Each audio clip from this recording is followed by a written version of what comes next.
Again welcome back to सुबह सवेरे पाकिस्तान। हम वापस आ चुके हैं। बात वही है कि रमज़ानुल मुबारक का महीना शुरू हो चुका है, आज पहला रोज़ा है, लेकिन कोरोना वायरस की सूरत हाल जो है वो देखते ही देखते बढ़ती चली जा रही है। रमा बरस भी रमज़ानुल मुबारक में ही आलमी वबा से मुतालिक पाबंदियों और एहतियात के साथ ही हमें रमज़ान गुजारना पड़ा था, और इस बार भी सूरत हाल कुछ ऐसी है, कुछ बदला नहीं है। कोरोना की नई लहर तेज़ी से फैल रही है।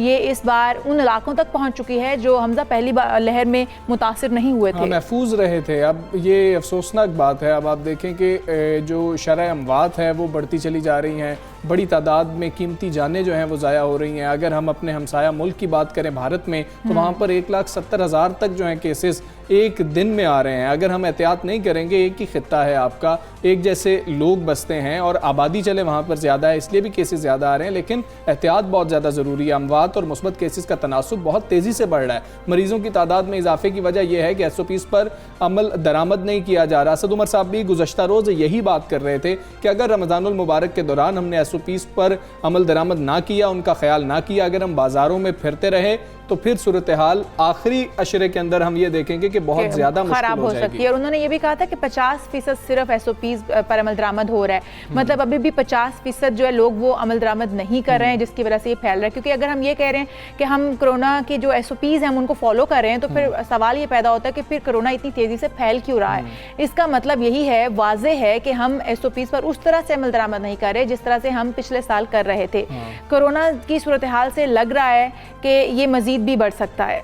अच्छा, अब अस्पतालों पे बोझ बढ़ता जा रहा है, जो कि बहुत ही संगीन सूरत हाल है। कोरोना वबा मौलिक है, लेकिन अगर हम SOPs पर अमल करें तो इस पर काबू पाया जा सकता है। रमज़ानुल मुबारक में चंद एहतियाती तदाबीर इख्तियार करके हम अपने हमवतनों की ज़िंदगियों को बचा सकते हैं। हम बाज़ारों में ज़्यादा ना फिरें। जिस तरह से हम सहरी और इफ्तारी को बाहर प्लान करते हैं कि जी के बाहर जाके सहरी रख लें, एक गैदरिंग भी हो जाएगी, फिर हम इफ्तारी भी बाहर दोस्तों के साथ रख लें, रिश्तेदारों के साथ रख लें, तो हमें बहुत ज़्यादा इस पर भी एहतियात बरतनी होगी। साथ ही साथ वैक्सीनेशन का जो अमल है वो साथ जारी है। उलमा कराम की जानिब से फतवा भी सामने आया था कि रोज़े की हालत में भी आप वैक्सीन लगवा सकते हैं। इस हवाले से माहिराना राय लेने की कोशिश करेंगे कि डॉक्टर्स क्या समझते हैं। डॉक्टर फैसल महमूद साहब हमारे साथ मौजूद हैं, उनसे गुफ्तगू करेंगे। डॉक्टर साहब अस्सलाम वालेकुम, गुड मॉर्निंग, रमज़ान मुबारक। डॉक्टर साहब बताइएगा, अब हमें तो आदत है रमज़ान को सेलिब्रेट करने की, और हम हमेशा से करते रहे हैं, और हम फिर कोशिश करते हैं कि सहरी को भी बाहर जाकर किसी तरह से लोगों के साथ बैठ के, दोस्तों के साथ बैठकर किया जाए, और इफ्तारी को भी ऐसे ही प्लान किया जाए।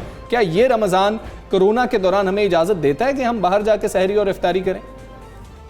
वालेकुम सलाम जी, बिल्कुल आपने सही फरमाया कि इस रमज़ान में हमको और भी एहतियात करनी है, बिकॉज जिस तरह से केसेस बढ़ रहे हैं, ये लगता है कि वही जो लास्ट रमज़ान के एंड में जो शरवात है शायद उसी पे निकले। आई थिंक एहतियात करना जरूरी है, एंड आप बिल्कुल सही कह रहे हैं, बाहर जाकर इफ्तार और सैर तो बिल्कुल ही नामुमकिन है। बिल्कुल ऐसे ही है। तो ये बताइएगा डॉक्टर फैसल महमूद साहब कि इस वक्त जो सिचुएशन चल रही है, रमज़ान है, रमज़ान की ख़रीदारी के लिए भी हमें बाहर जाना है, बाज़ारों के चक्कर लगेंगे, फिर हमें शॉपिंग भी करनी है जी, हम उसके लिए भी, उसके बगैर भी नहीं रह सकते, क्योंकि ईद का त्यौहार होता है, तो उसके लिए भी लोग बहुत तादाद में बाहर निकलते हैं। क्या करना ज़रूरी है, क्या करना चाहिए कि हम कोरोना से महफूज भी रहें और हमारे ये तमाम जो काम हैं, मसरूफियात हैं, ये भी अच्छे से हो जाएँ? तो इसमें दो तीन चीजें, एक तो ये कि ऑब्वियसली जब भी आप बाहर जाएं तो मास्क पहने रखें, और मास्क को ऊपर ही रखें, उसको ऊपर नीचे ना करें, क्योंकि उससे फिर आपके हाथ जो है वो नाक पे टच करता है। खासतौर पे बात करते हुए मास्क ऊपर रखें, एंड अगर आपके इर्द गिर्द में लोग हैं जिन्हें मास्क नहीं पहना हुआ, उनको भी ताकीद करें कि मास्क पहने। तो डॉक्टर साहब, ये मास्क पहनने का तरीका भी लोगों का बड़ा डिफरेंट है। कुछ लोगों ने चिन पे रखा हुआ है, कुछ लोगों ने नाक से नीचे रखा हुआ है, लिप्स जो है वो कवर हैं, कुछ के वो भी कवर नहीं है। तो सांस तो हमें मुंह से और नाक से लेना है, तो ये भी लोगों को थोड़ा बता दीजिए कि किस तरीके से मास्क पहनने का असल तरीका क्या होना चाहिए। बिल्कुल, तो देखिए आपके चेहरे पे ना 3 सुराख हैं, 2 नाक के और 1 मुंह का। तो अगर तीनों कवर नहीं है तो फिर मास्क का कोई फायदा नहीं है। और ये भी मैंने देखा कि लोग जो है वो मास्क को छेड़ते रहते हैं, उसको ऊपर नीचे करते रहते हैं, जिससे कोई फायदा नहीं होता, बल्कि वो शायद और नुकसान देती हो सकती है। जी ठीक है। डॉक्टर साहब, हमें ये भी बता दीजिएगा कि वैक्सीनेशन का अमल जारी भी है, बहुत ज़्यादा ज़रूरी भी है, इसको मज़ीद तेज़ भी हो जाना चाहिए। अब एक अहम नुक्ता ये है कि ये कहा जाता है कि हो सकता है कि आपको कोरोना वैक्सीन की कोई डोज लगाने के बाद बुखार हो सकता है, आपको सर में दर्द हो सकता है, या कुछ दर्दें हो सकती हैं, कुछ छोटा मोटा माइल्ड सिम्टम्स हैं जो आ सकते हैं। आप क्या सजेस्ट करते हैं? क्या आपने वैक्सीन लगवानी है? रोज़े पे तो असर नहीं पड़ेगा, ये फतवा भी सामने आ गया। लोगों को क्या करना चाहिए, क्योंकि बुजुर्ग हैं जिनको भी वैक्सीन लग रही है, क्या रोज़े के बाद लगवा ली जाए तो ज़्यादा बेहतर है, या फिर रोज़ा बाद में कर लिया जाए, रख लिया जाए रमज़ान के बाद? तो बेहतर है कि अगर वैक्सीन आप लगा रहे हैं तो जल्द से जल्द लगवा लें, रमज़ान के बाद का वेट ना करें। और इसी वजह से जो वैक्सीनेशन की टाइमिंग जो है वो भी इफ्तार के बाद भी टाइमिंग है, इफ्तार से पहले की भी टाइमिंग है। वैक्सीन लगाने के बाद जो बुखार होता है वो बहुत हल्का फुल्का होता है, ज्यादा बुरा नहीं होता, जिसमें दर्द भी इतना बुरा नहीं होता कि अमूमन दवाई लेने की भी जरूरत नहीं पड़ती। तो आप बाद में भी लगा सकते हैं, पहले भी लगा सकते हैं, मगर लगाओ जरूर है, रमजान का वेट ना करें। तो अगर डॉक्टर साहब किसी को माइल्ड सिम्टम्स हैं, माइनर सा उसे पता चल रहा है, उसे फीलिंग्स आ रही हैं कि उसे कोरोना के सिम्टम्स आ रहे हैं, हो सकता है उसे कोरोना हो, तो क्या ऐसी सूरत हाल में भी रोज़ा रख लेना चाहिए? ये थोड़ा सा मुश्किल सवाल है कि ये पर्सनल प्रेफरेंस पे डिपेंड करता है, मगर किसी भी बीमारी की तरह अगर आपको कोई बीमारी है तो उसमें आपको पता है कि रोजा हमेशा रखना फर्ज नहीं होता।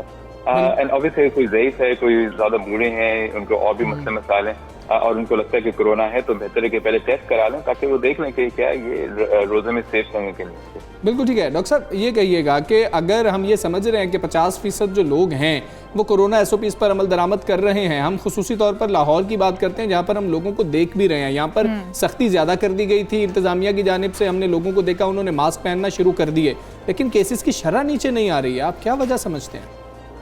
उसकी एक वजह तो ये है कि जैसे कि अगर आज मैं एकदम से SOPs बिल्कुल 100% कर दूं और लोगों को अपने घर में बंद कर दूं, तो जितने लोगों को ये वायरस लग चुका है उनमें अलामात जो है वो तकरीबन हफ्ता 2 हफ्ते बाद ही नजर आएंगे। तो जब भी आप SOPs पे सख्ती करते हैं तो उसके जो नताइज हैं वो आपको फौरन नजर नहीं आते, वो यूजुअली हफ्ते 2 या 3 हफ्ते बाद ही नजर आते हैं।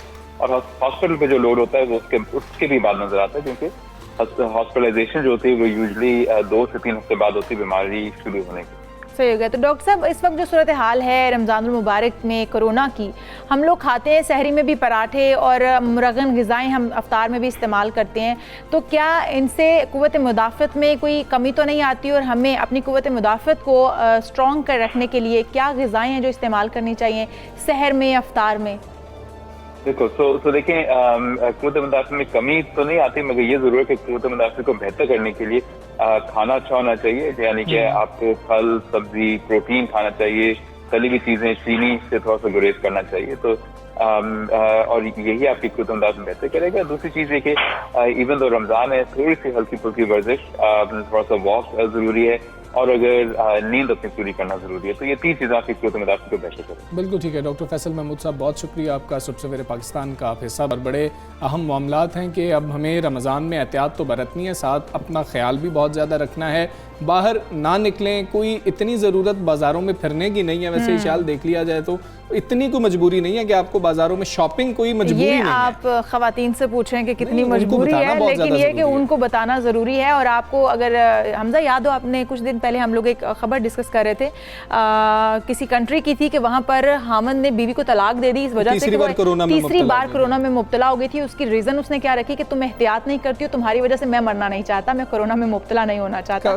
तो इसलिए ख़वातीन को एहतियात करनी चाहिए। सबको एहतियात करनी चाहिए, हमें बहुत संजीदा लेना चाहिए इस मामले को। खैर आगे चलते हैं। इशाल बात कर रही थी कि हमें डाइट क्या रखनी चाहिए। डाइट बहुत ज़्यादा अहम है। पाकिस्तान समेत दुनिया भर में रमज़ान का महीना ख़ास एहतमाम के साथ मनाया जाता है, और इस माह मुबारक में इंसान को ना सिर्फ जिस्मानी बल्कि रूहानी फ़वाइद भी हासिल हो रहे होते हैं। सिर्फ 2 वक्त खाने पीने से इंसानी जिस्म में मुस्बत तब्दीलियाँ आ रही होती हैं और सेहत पर अच्छे असरात मुरतब हो रहे होते हैं। लेकिन जब हम इस तरह की ग़िज़ाएँ खा रहे होते हैं, पकोड़े समोसे से जब आपके सामने हो, आप कैसे दूर रह सकते हैं? ये तो मुमकिन ही नहीं है। हमें क्या खाना चाहिए, क्या नहीं खाना चाहिए? समझ लेते हैं कि हमें रमज़ान के आते ये लाइसेंस मिल गया है कि हम सारी मुरगन ग़िज़ाएँ, फ्राइड चीज़ें हम खा सकते हैं। इस तरह की मतवाज़न ग़िज़ाएँ अगर आप खाएँ तो वो मेरे ख्याल में आपकी इम्यून सिस्टम को ज़्यादा बूस्ट करेगा, आपके लिए बेहतर होगा, बजाय इसके कि आप पकौड़ों पराठों के साथ जो है वो आप सहर अफ्तार कर रहे हो। हाँ बिल्कुल ऐसे ही है। ये अब हम जानने की कोशिश करेंगे कि आखिर हमने अपनी इम्यूनिटी जो है उसको भी बरकरार रखना है, साथ ही साथ हमने ये भी कोशिश करनी है कि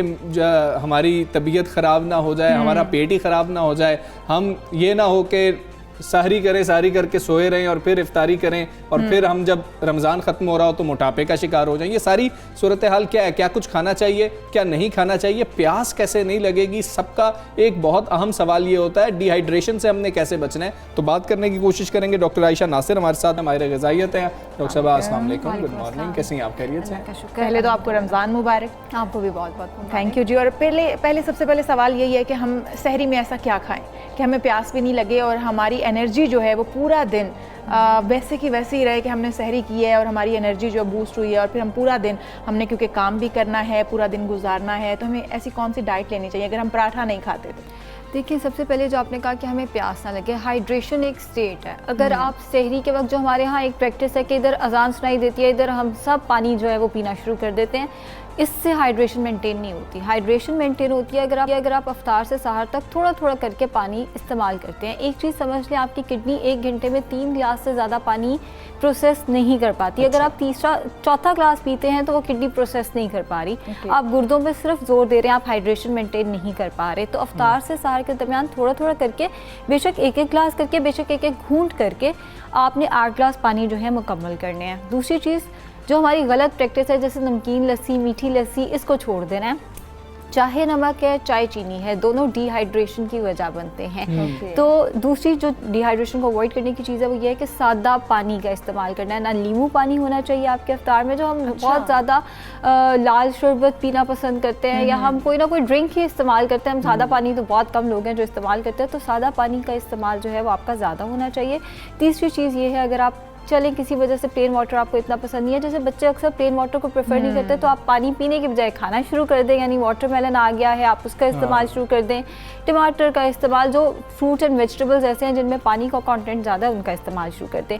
अब जो लोग पराठा पसंद नहीं करते, वैसे तो पराठा बहुत अच्छी ऑप्शन है अगर आपको पता हो कि इसको बनाना कैसे। छोटे साइज़ का पराठा या बेसन की मिस्सी हुई रोटी जिसको कहते हैं, आप उसका इस्तेमाल सहर में करते हैं तो आपको भूख नहीं लगेगी, एंड दूसरा आपका जो एनर्जी लेवल वो सही रहेगा। लेकिन कुछ लोगों को पराठा पसंद नहीं है, बच्चे भी पराठा प्रेफर नहीं करते। ओट्स की स्मूदी, ओट्स की उर्दू है जई, इसको जौ के साथ मिक्स नहीं करना। जौ बार्ले है, ओट्स जई है, तो जई की स्मूदी बना के आप इस्तेमाल कर सकते हैं। 2 to 3 टेबलस्पून को एक ओट्स दूध के साथ ब्लेंड कर लें, थोड़े से बादाम उसके अंदर डाल दें, चिया सीड्स डाल लें, साथ एक उबला अंडा इस्तेमाल किया जा सकता है। कुछ लोगों को अंडे से बहुत ज़्यादा प्यास लगती है, इस केस में आप अंडे का इस्तेमाल ना करें, आप नट्स का इस्तेमाल कर सकते हैं। नट्स वैसे भी फैट्स का बहुत अच्छा सोर्स है, आपको पूरा दिन फीलिंग ऑफ फुलनेस भी देते हैं। लेकिन क्योंकि गर्मियाँ हैं तो क्या कैशू नट्स वगैरह हम ले सकते हैं, उस तरह से डाइट के हिस्से में हम शामिल कर सकते हैं? डाइट नट्स आपने पूरा साल लेने हैं, ये बिल्कुल ये कॉन्सेप्ट गलत है कि हम सर्दियों में नट्स की तादाद कुछ ज़्यादा कम करनी है। ये ऐसा ही है, पोर्शन कंट्रोल एग्जिस्ट करता है मेडिकल में, ठंडा गर्म एग्जिस्ट नहीं करता। आप 1 किलो काजू खा लेंगे तो वाकई गर्मी हो जाएगी, लेकिन अगर आप एक मुट्ठी मिक्स नट्स का इस्तेमाल करते हैं, हर एक की रिक्वायरमेंट उसकी मुट्ठी के हिसाब से। एक छोटा बच्चा उससे कहे कि इतनी बड़ी मुट्ठी नहीं भर लेनी कि वो दोनों तरफ से गिर रही है, एक मुट्ठी के हिसाब से उसने नट्स जो है मिक्स नट्स इस्तेमाल करने, और ये आपको फीलिंग ऑफ फुलनेस भी देंगे। हाँ, सॉल्टेड नट्स का इस्तेमाल नहीं करना, जैसे सॉल्टेड पीनट्स हो गए, सॉल्टेड आलमंड्स हो गए, उनका इस्तेमाल नहीं करना। फ्राइड नट्स जो मिलते हैं बिल्कुल उनका इस्तेमाल नहीं करना, फ्रेश का इस्तेमाल करना है। फ्रेश का करना है। अब हम इफ्तारी की तरफ आहिस्ता आहिस्ता चलते हैं, चलें। बहुत जल्दी है वैसे इफ्तारी की बात की जाए, क्योंकि जो सुन रहे होंगे उनको भी रोज़ा लगना ना शुरू हो जाए। तो इफ्तारी में हम बहुत सारी गलतियाँ करते हैं। हमें इफ्तार दस्तरखान सजा हुआ, भरा हुआ बहुत अच्छा लगता है, लेकिन क्या हम गलत भर देते हैं? ज़रूरत से ज़्यादा भर देते हैं। देखिए, इस्लाम भी हमें सादगी का दर्स देता है। हम लोगों के दिमाग में होता है हमने 16 घंटे कुछ नहीं खाया, अब हमने सारा कुछ इकट्ठे खा लेना है। एक तो अफ्तार बहुत ज़्यादा हैवी, उसके बाद हम डिनर बहुत ज़्यादा हैवी कर लेते हैं। प्लेन वाटर 2 खजूरें, ये आपका आइडियल अफ्तार है, लेकिन ऑब्वियसली सुन के ही बड़ा अजीब सा लगा है। तो आप ये कर सकते हैं, मुश्किल में डाल दिया। आप ये कर सकते हैं, कुछ चीज़ों को बेहतर कर ले, जैसे पकौड़े। अगर आपका खाने का दिल करता है, बजाय इसके कि आपने सिर्फ बेसन के पकौड़े लेने, आप सब्जी के पकौड़े, जैसे पालक के, बैंगन के चिपटे हुए पकौड़े। चिपटे हुए पकौड़ों से मुराद ये है कि आप उनको ज़रा पतला कर लें ताकि उनमें ऑयल ज़रा कम हो और आपको एक मेंटल सेटिस्फेक्शन मिल जाए। हमने तो 3-4 पकौड़े खाए, हालांकि वो चिपटे हुए होंगे तो इतने ज़्यादा, बेसन की क्वांटिटी भी कम हो जाए। बेसन, वेजिटेबल्स ऑयल एब्जॉर्ब नहीं करती, बेसन ज़्यादा ऑयल एब्जॉर्ब करता है, तो जिसकी वजह से पकौड़ों का ज़रा हेल्दियर वर्जन, मैं ये नहीं कहूँगी बिल्कुल ही हेल्दी हो गया, लेकिन निस्बतन हेल्दी वर्जन जो है वो आपके पास आ जाएगा। इसी तरह आप चना चाट बहुत हेल्दी चीज़ है, उसका इस्तेमाल कर सकते हैं। ज़रा मिर्च मसाले कम रखें, आप 16 घंटे भूखे, आप इतना ज़्यादा मिर्च मसाला डाल लेंगे तो स्टमक का तो बेड़ा करके खाने के आदी हैं वैसे भी लाहौर ये। लेकिन ये कि ये पूरे पाकिस्तान में ट्रेंड सेट हो चुका हुआ है कि हमने स्पाइसेस जो है वो उनका इस्तेमाल ज़्यादा करना है। हम तो चाइनीज़ में भी स्पाइसेस स्पाइसेस का इस्तेमाल करते हैं। बिल्कुल ऐसा ही है, जो चाइनीज़ असल होता है वो तो इंतहाई माइल्ड सा होता है, लेकिन हम तो बहुत ज़्यादा स्पाइसी प्रेफर करते हैं। लेकिन एक और चीज़ जो मैंने देखी है वो ये देखी है कि हम लोग सब्जियां इस्तेमाल ही नहीं करते। मतलब कौन लोग हैं जो सलाद भी खाते हैं, बहुत कम लोग हैं। तो अगर आप चना चाट या दही भल्लों में सब्जियां ज़्यादा डाल लेते हैं तो आपकी वेजिटेबल सर्विंग भी कहीं ना कहीं आ जाती है उसके अंदर।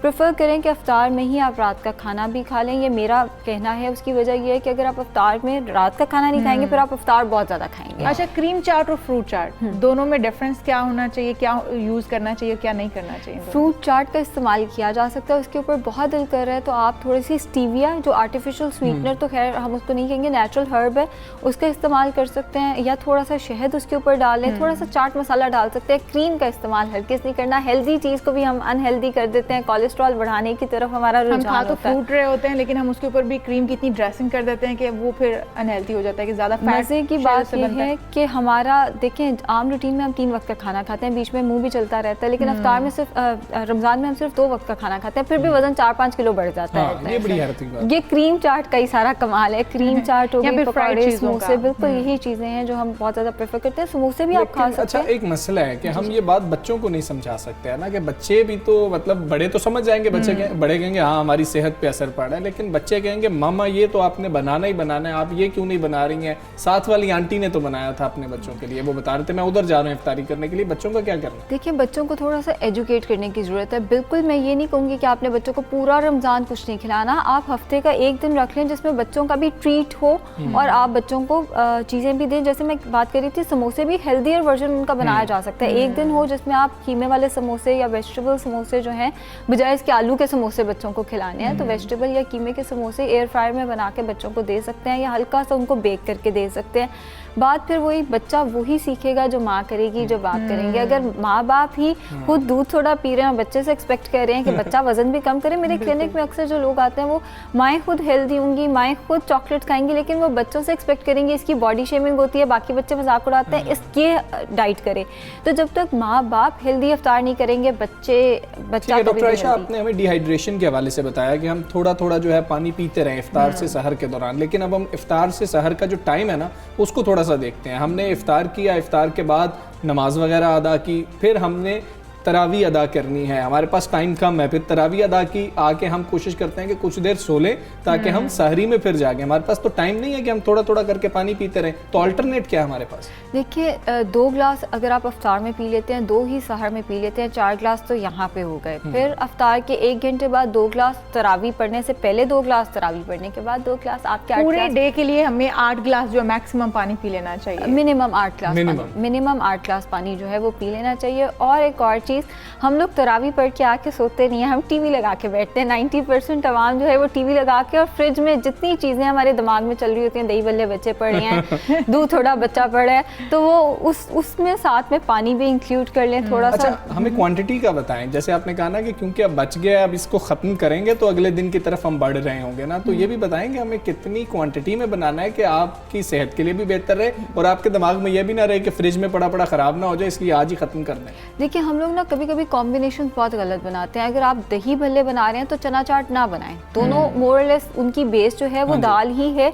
तो हम जब दोनों चीज़ें बना लेते हैं तो दोनों चीज़ें ख़त्म नहीं होती। एक तो ये कि देख लें घर में फैमिली मेम्बर्स कितने हैं, जितनी फैमिली मेम्बर्स हैं 1-1 कप हर एक के लिए बनना चाहिए। और दाल है, जैसे चना चाट भी दाल ही है, और जो पकौड़े वगैरह हैं ये भी दाल से बनते हैं, फिर जो दही भल्ले हैं वो भी दाल ही उनकी बेस होती है। तो तीनों में से कोई एक चीज़ बना लें ताकि दाल का एक ही पोर्शन हो जाए, बजाय इसके कि आपने सारी चीज़ें बना के रख लेनी है और वो ख़त्म भी नहीं हो रही और फिर वो उनके पीछे पड़े हुए हैं कि अब कल से पहले सहरी से पहले हमने पकौड़े, सारे बेशक ठंडे हैं लेकिन हमने ख़त्म करके उठना है यहाँ से। अच्छा, आपने कहा कि ज़्यादा नमक का इस्तेमाल भी नहीं होना चाहिए, ज़्यादा चीनी का इस्तेमाल भी नहीं होना चाहिए, लेकिन दूध सोडा हो गया, सरदाई हो गई या फिर रेड मशरूबात हो गई, ये हम बहुत ज़्यादा यूज़ करते हैं। तो उस सूरत में कैसे बचा जा सकता है उनसे, क्योंकि सॉल्टी भी नहीं होना चाहिए, सादा पानी भी नहीं पीना, तो हमें कुछ ना कुछ ऐसी ड्रिंक चाहिए होती हैं। कौन सी ड्रिंक इनमें से सबसे ज़्यादा बेहतर है? देखिए अगर वेट लॉस आपका कंसर्न नहीं है तो आप मिल्क शेक का 1 गिलास बना के पी सकते हैं। उसका फ़ायदा ये होगा, दूध की सर्विंग भी आ गई, स्मूदी भी बनाई जा सकती है जिसमें दही यानी डेयरी की सर्विंग भी आ गई, आपकी फ्रूट की सर्विंग भी आ गई। आप चीनी की बजाय उसमें थोड़ा सा हनी डाल लें, 1 गिलास से ज़्यादा नहीं। ये आप एज अ ट्रीट इस्तेमाल करें, ये नहीं कि आपने अगर 6 गिलास पानी पीना है, जैसे हम लोग करते हैं एक पूरा जग हर बंदे ने अपना बना के रखा होता है,